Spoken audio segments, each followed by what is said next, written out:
Northwest storms, heavy rains, and strong winds. This crane sent spinning. Trees, no match, falling onto homes, cars, and power lines. Cars driving deep into trouble and floating away. So is the worst over? Rob is tracking this dangerous storm. Deadly accident. A truck plunging 60 feet off a highway bridge, landing in the middle of a crowded park festival. My heart is pounding out of my chest. 4 people killed, others injured. What triggered this horrifying accident? And called to the scene, an officer responds to a noise complaint. We all having like a party or something? The unexpected answer and what happened next will surprise you. Live from ABC News in New York, this is Good Morning America.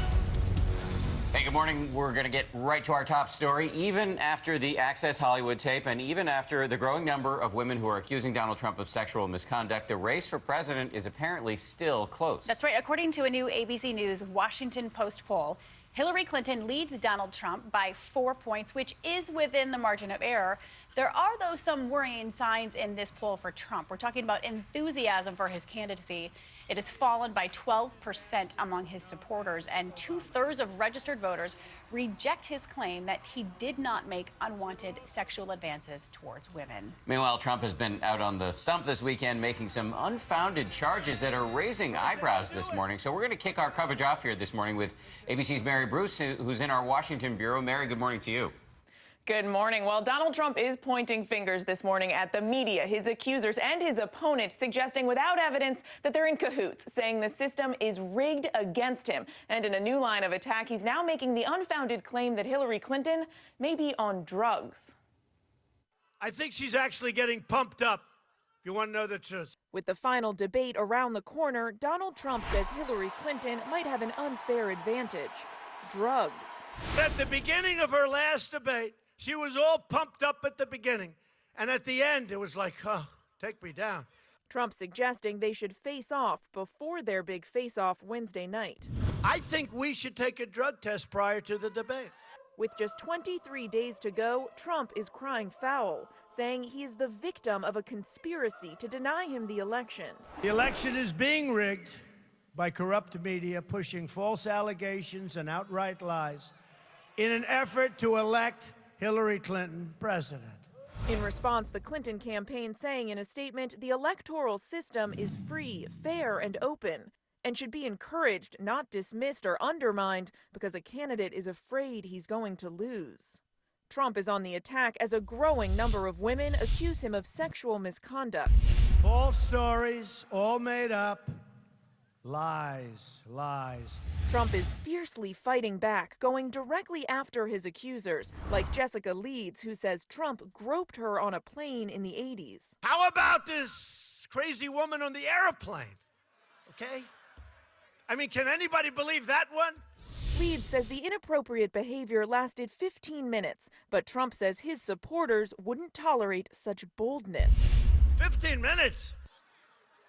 With the ladies in this place, it would be 1 second and it would be smack. Okay, we're back with Mary in Washington. So, Mary, is the Trump campaign offering any evidence to back up this claim that Hillary Clinton was on drugs during the debate? No, Trump is raising questions about Clinton's behavior in and around the debates. He's now comparing the two of them to athletes and suggesting they take a drug test before that next big competition. Paula? All right, Mary, thank you. And Hillary Clinton, meantime, off the trail this morning. Her team says she's preparing for the third and final debate, which is coming up this Wednesday. One thing she will almost certainly be asked about is the daily drip, that constant drip from WikiLeaks of hacked emails, supposedly from Clinton's campaign chief. And the latest batch includes what appear to be transcripts of highly paid speeches Clinton gave to Wall Street bankers. And ABC's Devin Dwyer is on the story now for us from Washington. Good morning, Devin. Good morning, Paula. Well, the WikiLeaks and the hackers behind this breach of emails clearly appear out to hurt and embarrass the Clinton campaign. These new documents paint a picture of a campaign highly managed and micromanaged in the smallest details. It's the Clinton campaign's October surprise. This morning, hundreds of new emails claimed to have been hacked and stolen from campaign chairman John Podesta's account, hosted online by WikiLeaks. While they haven't been independently verified by ABC News, the latest batch claims to include transcripts of 3 paid speeches Clinton gave to banking giant Goldman Sachs. Critics say the speeches show Clinton's public tough talk about Wall Street. We can't ever let Wall Street wreck Main Street again.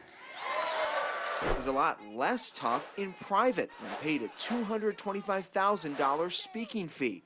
Clinton appearing to have told Goldman bankers in 2013, there's nothing magic about regulations. Too much is bad, too little is bad. And the people that know the industry better than anybody are the people who work in the industry. The Clinton campaign won't comment on the transcripts or specific emails, but both Bernie Sanders and Donald Trump have accused her of playing it both ways. Is it okay for politicians to be two-faced? Is it acceptable for a politician to have a private stance on issues? Yes, President Lincoln was trying to convince some people. He used some arguments. Convincing other people, he used other arguments. In another email from January 2016, Podesta receives a history of Juanita Broderick's sexual assault allegations against Bill Clinton. The team clearly seeming to prepare for those allegations, which did ultimately resurface, of course. The Clinton campaign this morning calls this latest dump a, quote, crime reminiscent of Watergate. Dan and Paula? Yeah, and thousands of these emails are being released every day. Devin, thank you. We want to bring in ABC's Martha Raddatz, who's also in Washington, where she will be hosting This Week later this morning. Hi, Martha. Thanks for joining us. We want to start with our new poll. It shows Hillary Clinton with that 4-point lead. It's within the margin of error, but there are other polls out there we've seen recently, Martha, that give her a much larger lead. We've even seen double digits. So how should we interpret this new poll? Paula, that's right. The top numbers of our new polls seem like an outlier, but if you look deeper, we're picking up a lot of the same impressions in the electorate, that enthusiasm for Trump is fading while it holds steady for Clinton, and that the public increasingly views him as lacking the moral character and the right temperament to be president. These allegations have dragged him down, but the deep partisan divides and Clinton's own unfavorable ratings are keeping this from becoming a blowout. Yeah, I was going to say she's got very high negatives herself. So this morning, Martha, a lot of people are expressing concern about Donald Trump's increasingly emphatic and, as we've said, unfounded charges that the election may be rigged.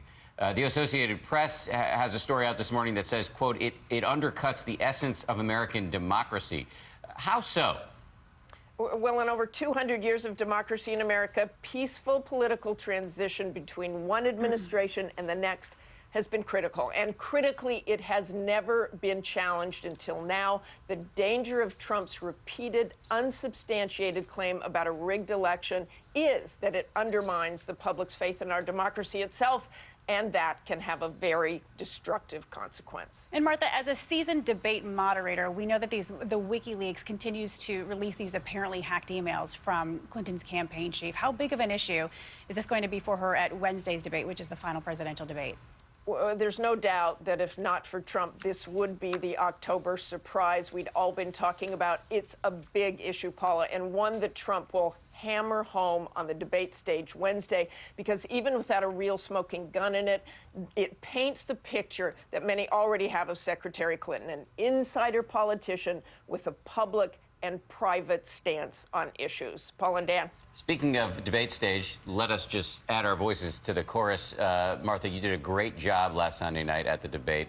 We're proud to know you. Thank you very much. Thank you very much, guys. We're very proud of you. And I do not ever want to get on your bad side. I think you already are, Dan. I have been. Martha, thanks again. And I want to tell everybody, Martha's going to have much more on the presidential race coming up later this week, later this morning on This Week. She's going to go one-on-one with Clinton's running mate, Tim Kaine, as well as Trump supporter and former House Speaker Newt Gingrich.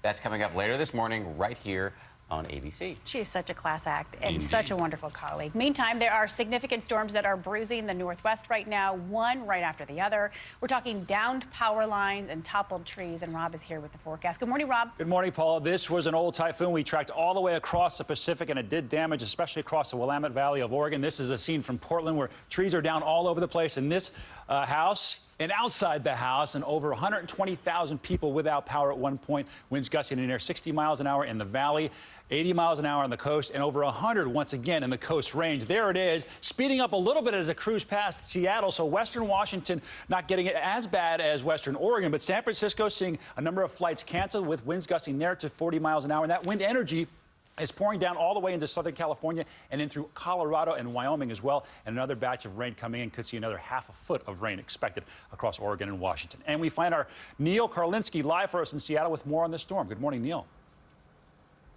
Rob, good morning. Things were certainly rocking and rolling for a time here overnight, bringing down lots of rain and lots of trees, too. From Portland to Seattle, a weekend of back-to-back rain and windstorms pummeled the Pacific Northwest. And my neighbor's tree, I heard it crack, and the transformer blew, like flames flew 4 feet out of the air, and then it all fell down and the power went out. In Portland, the nerve-wracking sight of a crane swaying in the wind. That crane held up. But the biggest problem, repeated again and again, trees. Trees through homes, smashing power lines and blocking roads. In Seattle, a father and his 4-year-old son were injured when a tree branch broke off and fell on them. The boy has serious injuries and was rushed to a hospital. Across town, a single tree fell across 4 parked cars. In Oregon, flash flooding made for some scary moments Saturday as several motorists drove into water they thought was no deeper than a huge puddle. That was a mistake. Watch as this car bobs and floats. One man forced to climb out his window to get to safety. Others relying on strangers for help. I just thought it would be shallower. I didn't realize it was going to be like waist high. And so I was pretty scared when I saw how high it was. The storm made for a mess of a weekend out here. People were certainly bracing for the worst. Fortunately, it wasn't quite the historic storm that many feared. Dan? Fortunately, indeed. Neil, thank you. Now to a horrifying story out of San Diego. There was a big crowd out in a local park for a motorcycle festival when police say a drunk driver on a nearby overpass launched himself through the guardrail and onto the people below. ABC's Eva Pilgrim has more. Chaos and panic when a pickup truck flies off a highway bridge onto a packed motorcycle festival below, killing 4, injuring 9 others in San Diego. The truck plunging 60 feet Saturday afternoon, the turn signal light still blinking afterward. Authorities alleging the driver, a member of the U.S. Navy, was driving under the influence when he lost control. My heart is pounding out of my chest. My hands are just shaking up. She started crying. Police officers and firefighters rushing to help the injured. The pickup driver surviving the crash with serious injuries. Authorities charging him with 4 counts of vehicular homicide and DUI. Flowers and candles now lighting up that park as people pay respect to the victims. Social media now saying prayers for Chicano Park. And there were about 100 people at that park at the time of the accident with live music playing at the time. All still such a shock. Yeah. Terrible, Eva. Thank you very much. Appreciate it. Yeah, thank you very much, Eva. And a major military operation is expected to begin any moment in the Middle East. Iraqi forces are trying to regain control of Mosul from ISIS, which is the terror group's final remaining stronghold in the country. And ABC's Alex Marquardt has the very latest from Erbil. Good morning, Paula. Overnight bombing by jets from the U.S.-led coalition intensified against ISIS targets here in northern Iraq, in and around the city of Mosul, the country's second biggest city, which ISIS has been holding out for more than 2 years. This comes before the major battle to take back Mosul from ISIS in Iraq. This is going to be their last stand, the biggest threat they've faced since they came into existence. Remember, Mosul is the city where the leader of ISIS, Abu Bakr al-Baghdadi, announced the birth of the so-called caliphate. At least 30,000 Iraqi forces are expected to take part in this mission. They're massing around the city as we speak. They'll be backed by hundreds of American special forces who are there to advise and call in airstrikes. ISIS has been burning oil and tires, creating thick plumes of black smoke to try to provide some cover from those airstrikes. The fighting will be intense and take some time, and caught in the middle are the civilian population of the city. United Nations and aid agencies now building emergency camps, expecting upwards of 1 million people to come streaming out, fleeing the fighting. Dan, Paula? Alex, thank you. There's no way this is pretty. I've spent a reasonable amount of time in that city. It's huge. A lot of people there, a lot of families, too. A lot of concern for the civilians there. All right, so let's send things over to Ron Claiborne for a look at the other news headlines this morning. Good morning, Dr. Claiborne. Paula Ferris, good morning to you. And Dan Harris, Tennessee Titan over there. Rachel Smith. Hey, what's up? And You're Rob just going to ignore him? Yeah, exactly. And everyone out there. Good morning. We begin with U.S. military action in Yemen. The U.S. Navy ship USS Mason launching a retaliatory attack against the Houthi rebels after detecting a possible military strike against the Mason in the Red Sea off the coast of Yemen. The destroyer was fired at twice last week, leading to a missile attack on radar targets used by those Yemeni rebels. And back here in the U.S., a wild scene outside of a pharmacy in Las Vegas as police arrest a gunman suspected of firing at vehicles on an interstate highway, causing one car to crash into a barrier, killing the passenger inside. 2 other people were injured. After that random shooting on I-15, the suspect fled to a CVS store where he allegedly attempted to sexually assault a woman before finally being taken into custody. And in Virginia, a high-speed boat accident kills 2 men on the Potomac River. You see it there. The men ejected from the speeding 36-foot catamaran when it went airborne and flipped over. Police say the men were doing a time trial off Fairview Beach in Virginia and lost control of their boat. It's not known how fast they were going at the time, but earlier that day they were clocked at 170 miles an hour in another time trial. And former Jets defenseman Dennis Byrd, who inspired millions by overcoming a career-ending spinal injury, was killed in a car crash near his home in Oklahoma. Byrd sustained the spinal injury in an on-field collision back in 1992. Wicked hit there. He defied the odds by walking again within months. Dennis Byrd was 50 years of age. And in baseball, it was a big night for Miguel Montero and the Chicago Cubs. Paula? Yep. Paula's team. Montero blasting an 8th inning, 2-out tie-breaking grand slam to lead the Cubbies to an 8-4 win over the LA Dodgers in the National League Championship Series. The Cubs are up 1-0 in that best-of-7 series. On the AL side, meanwhile, the Cleveland Indians top the Toronto Blue Jays 2-1. They lead their series 2-0. Cubs are going all the way, by the way. Cubs are going all the way. All the way. First time since 1908. I thought it was the year for the Red Sox. No? Do you know they've been eliminated, I'm glad right? you said that. They're out of it. Oh, they are? Okay. Finally, a man in Bayview, Wisconsin, decided to show his feelings about the presidential election with his Halloween decoration. Check this out. His front yard, the scene of 2 candidates in a scary debate. Close by a spooky White House, some paparazzi, and the Secret Service. Pretty clever. Happy Halloween. He really had to go all out. What do you think he plopped down for that? How much do you think that cost? I have no idea. I knew that dialogue was not going to. That was not going to end well. More than that was spent. Although that was slightly less stressful to watch than any of the presidential debates. At least I didn't call him. What was it? Hot buns? Yeah, I did call Rob hot buns. Baby buns. Baby buns. Yeah, hot cross buns. Correction. All Speaking right, of baby moving on. buns. If you've ever wondered what Ron Claiborne does when the Yankees are out of the playoffs or it's not golfing weather, this is it. Cannon Beach, Oregon yesterday, winds howling there at 60 miles an hour. Puts his back to the wind wisely because that sand can be painful. Not to make light of this storm, but there are a number of storm watchers out there and not nearly as bad as it certainly could have been across western Washington. All right, here comes Indian summer. That means Ron's going to be on the golf course. 85 degrees expected today in Dallas. And this is going to be pushing north and east as we go through the next several days. Over 80 probably tomorrow, if not on Tuesday, for D.C. and New York City. 73 degrees expected Chicago and 79 tomorrow, actually, there. And fall foliage here. Rochester, New Hampshire, we're starting to get into the peak across New England and the spine of the Appalachians and Sierra Nevada as well. That's a quick check of what's going on nationally. Here now is your local forecast. Well, the light jacket needed for this morning. Temperature-wise, we're in the upper 40s to lower 50s, getting to about 55 in the metro. But we're going to be heating up quite nicely. 75 for a daytime high today. Mostly sunny skies and our winds out of the south helping to make us feel pretty warm. If you're heading out to the Redskins game, early tailgaters will be greeted with nice weather, and it'll stay very, very warm right through the end of the game. So don't forget the sunglasses. We will stay dry. More weather in about 15 minutes. Tea time tomorrow? You're busy. No, I'm busy. But, it takes a confident man to wear a brown suit. Well, that's if it's anything I am. It's a solid it's choice. Too much confidence. Yeah. Thank Looking you, Ron. good, though. Rob is a confident man. If I look like baby buns over there, I'd wear a brown suit myself. Oh, my goodness. You can get away with it. Shall we move on Rachel, to the next story, what do you got? guys? Please. All right, Save this is a good one. Rachel, what you got? Yeah, I sure will, guys. Okay, let's move on to this Tee it next up. one here. Cut. All right, well, a noise complaint in Texas that led police to the big surprise one groom was working on for his bride, and the heartwarming results were all captured on the officer's body camera. How's it going, guys? A Texas police officer responded to a noise complaint, expecting to shut down a loud, rowdy party. We all having like a party or something? Instead, what he found, a nerve.